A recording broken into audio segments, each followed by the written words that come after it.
ప్రభాస్ హను కాంబినేషన్లో వార్ బ్యాక్డ్రాప్లో వస్తున్న new movie fauji. ఈ సినిమాలో ప్రభాస్ సరసన ఇమాన్వి హీరోయిన్గా నటిస్తుండగా విశాల్ చంద్రశేఖర్ మ్యూజిక్ సమకూరుస్తున్నాడు. మైత్రి మూవీ మేకర్స్ భారీ ఎత్తున నిర్మిస్తున్నారు. మరి విషయానికి వచ్చినట్లయితే ఈ మూవీ షూటింగ్ చివరి దశకు చేరుకోగా ప్రభాస్ ఈ సినిమాకు బల్క్ డేట్లు ఇచ్చాడు.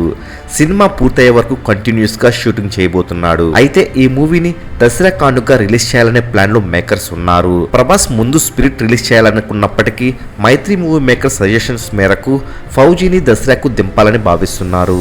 ఇక ఫౌజీ విజువల్ వండర్ మూవీగా ప్రభాస్ కెరీర్లోనే బిగ్గెస్ట్ మూవీగా ఉండబోతుందని మేకర్స్ భావిస్తున్నారు. అయితే స్పిరిట్ 2027 మార్చి 5న రిలీజ్ కాబోతుండగా ఫౌజీ అంతకన్నా ముందే దసరాకు రిలీజ్ కాబోతుంది. ప్రభాస్ అభిమానులకు 6 నెలల్లోనే ఒక్కో సినిమా రిలీజ్ కాబోతుంది. మరి ఫౌజీ దసరాకు రిలీజ్ అయితే బాగుంటుందా లేక స్పిరిట్ రిలీజ్ తర్వాత రిలీజ్ అయితే బాగుంటుందా? మీరేమనుకుంటున్నారు కామెంట్ రూపంలో తెలియచేయండి. మరెన్నో ఫౌజీ స్పిరిట్ మూవీల లేటెస్ట్ అప్డేట్స్ అందరికన్నా ముందే అందిస్తున్నటువంటి మూవీ మహల్ ఛానల్ సబ్స్క్రైబ్ చేసుకుని బెల్ ఐకాన్ని యాక్టివేట్ చేసుకోండి. ఈ వీడియో మీకు నచ్చినట్లయితే లైక్, షేర్, కామెంట్ చేసి మూవీ మహల్ ఛానల్ సపోర్ట్ చేయండి.